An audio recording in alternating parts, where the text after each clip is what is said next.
अच्छा हुआ कि एक बेटी की आंखें खुल गई, नहीं तो बहुत गलत कर बैठती। दोस्तों, रात के 12 बज रहे थे। अनुज का फोन आया।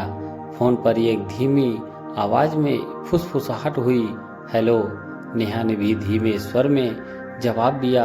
हाँ बोलो। अनुज ने पूछा, सब तैयारी हो गई?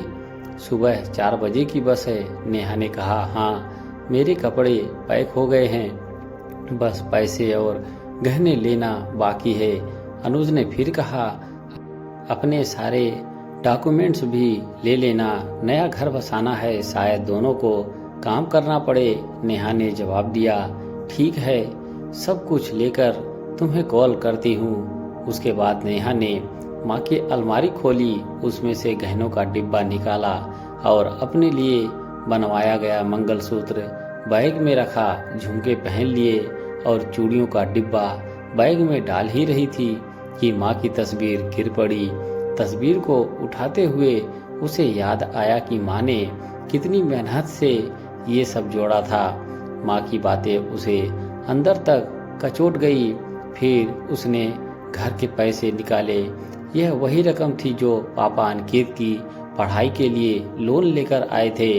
नेहा ने इसे भी बैग में रख लिया। उसके दिल में उलझन थी, लेकिन वह खुद को समझाने की कोशिश कर रही थी। उसने अनिकेत के कमरे में झांका। अनिकेत पढ़ाई में डूबा हुआ था। माँ नींद की दवा लेकर सो रही थी।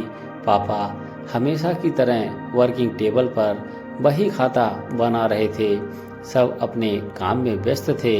अपने कमरे में जाकर उसने अनुज को फोन लगाया। सब कुछ तैयार है? घर में कोई जाग नहीं रहा? अनुज ने पूछा। पैसे और गहने ले लिए ना? इस बार नेहा को अनुज का यह सवाल चुभा। उसने गुस्से में कहा, हाँ ले लिए, लेकिन तुम बार बार यही क्यों पूछ रहे हो? अनुज ने बहलाते हुए कहा, अरे नए घर के लिए पैसे तो चाहिए ही ना, मोबाइल भी तो लेना है, बस तुम फिक्र मत करो। नेहा ने एक पल के लिए सोचा और बोली, सुनो, क्या तुम में इतनी हिम्मत नहीं है कि मेरे लिए कुछ कमा सको? अनुज बगल में झांकते हुए बोला, अरे ऐसी बात नहीं है, बस शादी के बाद सब ठीक हो जाएगा। नेहा अब चुप हो गई। उसे अनुज की बातों में सच्चाई नहीं दिख रही थी।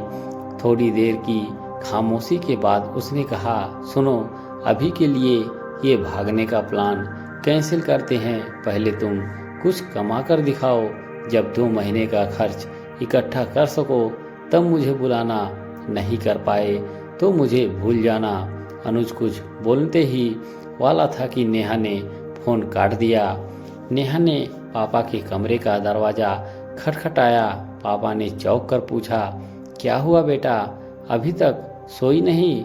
नेहा ने कहा, पापा मैं नौकरी करना चाहती हूँ। जब तक अनिकेत की पढ़ाई पूरी नहीं हो जाती मुझे घर का हाथ बटाने दीजिए। पापा ने स्नेह से नेहा के सिर पर हाथ फेरा। उनकी आंखों में गर्व था। नेहा मन ही मन सोच रही थी कि भगवान ने उसे सही वक्त पर संभाल लिया। थैंक यू गॉड, आपने मुझे एक बड़ी गलती करने से बचा लिया। दोस्तों, आपको कहानी कैसी लगी? अपनी अपनी राय कमेंट बॉक्स में ज़रूर लिखें। हमारे चैनल से जुड़े रहने के लिए आप सभी का धन्यवाद।